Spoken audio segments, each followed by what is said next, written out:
Kesehatan adalah investasi yang sangat berharga bagi sebuah bangsa. Karena bangsa yang sehat akan membangun negara yang kuat. Sebagai BUMN farmasi terbesar di Indonesia, Kimia Farma hadir memberikan layanan dan produk kesehatan untuk masyarakat hingga pelosok Nusantara. Sejak berkembang menjadi healthcare company tahun 2014, Kimia Farma menetapkan strategic objektif untuk menjadi top 3 industri farmasi nasional di tahun 2019. Untuk mencapai itu, Kimia Farma mencanangkan 3 program utama: SDM andal dan kompeten, digitalisasi industri, dan aliansi strategis. Dalam melayani dan memahami konsumen, Kimia Farma memiliki budaya perusahaan I-Care, inovatif, kolaboratif, agile, responsible, dan enthusiastic. Kimia Farma merupakan perusahaan end-to-end untuk jasa kesehatan, dilengkapi laboratorium modern untuk penelitian dan pengembangan, dijalankan oleh SDM profesional berstandar internasional, bekerja sama dengan lembaga pemerintah dan perguruan tinggi. Hingga saat ini, Kimia Farma memproduksi beragam produk. Untuk menunjang bisnisnya, Kimia Farma memiliki sebaran wilayah kerja di berbagai daerah di Indonesia.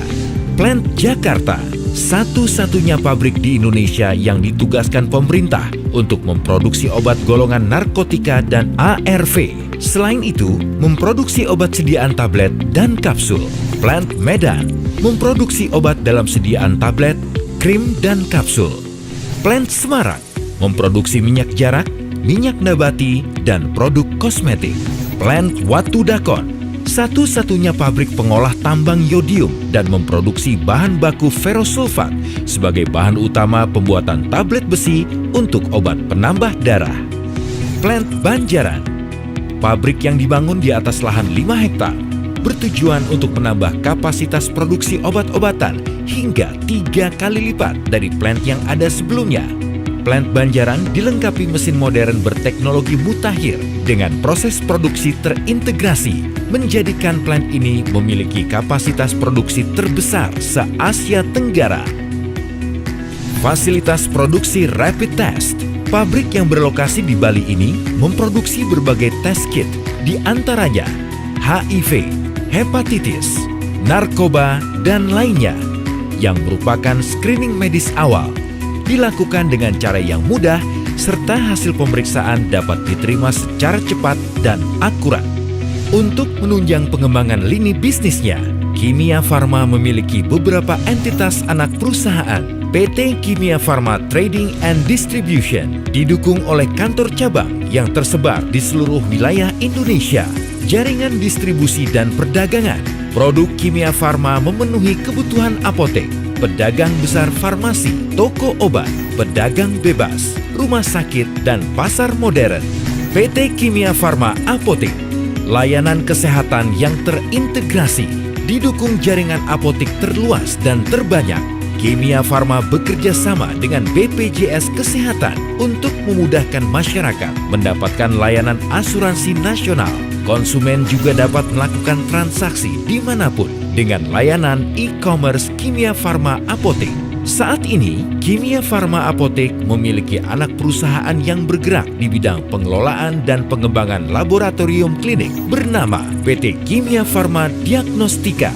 Selain itu, Kimia Farma memperluas sebaran apoteknya hingga ke Arab Saudi dengan mengakuisisi jaringan farmasi Dawa Medical Limited Company. PT Syncona Indonesia Lestari memproduksi garam kina dan produk turunannya bagi banyak industri, terutama obat-obatan, minuman, dan industri kimia. Produksi kina PT Sil telah menguasai hingga 30% kebutuhan kina dunia dan merupakan penghasil kina terbesar kedua di dunia. PT Kimia Farma Sungbun Pharmacopeia, pabrik bahan baku farmasi pertama di Indonesia yang memiliki kegiatan usaha pembuatan bahan baku obat active pharmaceutical ingredient dan high functional chemical, merupakan perusahaan joint venture dengan Sungbun Pharmacopeia Co. Limited sebagai pengembangan usaha melalui entitas yang akan memberikan jaminan ketersediaan bahan baku obat. PT Asuransi Jiwa InHealth Indonesia. Kimia Farma juga memiliki penyertaan modal di perusahaan Asuransi Jiwa InHealth Indonesia. PT Papros Tbk, perusahaan farmasi yang berlokasi di Semarang ini, telah resmi diakuisisi Kimia Farma pada Maret 2019. Akuisisi ini bertujuan untuk melengkapi portofolio produk Kimia Farma, sehingga Kimia Farma dapat melayani lebih baik akan sediaan farmasi dan alat kesehatan untuk memenuhi kebutuhan konsumen. Tentunya, hal ini akan menjadi salah satu penyokong pertumbuhan bisnis Kimia Farma di masa depan. Untuk meningkatkan value creation program, Kimia Farma merencanakan kegiatan strategis. Program tersebut akan dilakukan secara organik maupun inorganik. Peningkatan secara organik dilakukan dengan mengembangkan infrastruktur dari hulu hingga ke hilir. Untuk mengembangkan usaha dan perusahaannya, Kimia Farma melakukan beberapa strategi penetrasi pasar Timur Tengah, optimalisasi aset, hilirisasi terhadap produk baru. Dengan kinerja yang baik dan dukungan mesin-mesin modern, Kimia Farma menghasilkan produk berkualitas hingga mendapatkan berbagai macam sertifikasi. Kimia Farma juga memperoleh berbagai penghargaan sebagai bentuk apresiasi kepercayaan masyarakat atas kinerja perusahaan dalam memberikan pelayanan terbaik. Dengan tekad menjadi industri farmasi yang dipercaya dan peduli akan pelayanan kesehatan masyarakat hingga pelosok Nusantara, Kimia Farma terus berupaya mewujudkan cita-cita bangsa dan negara yang kuat, di mana kesehatan adalah yang utama.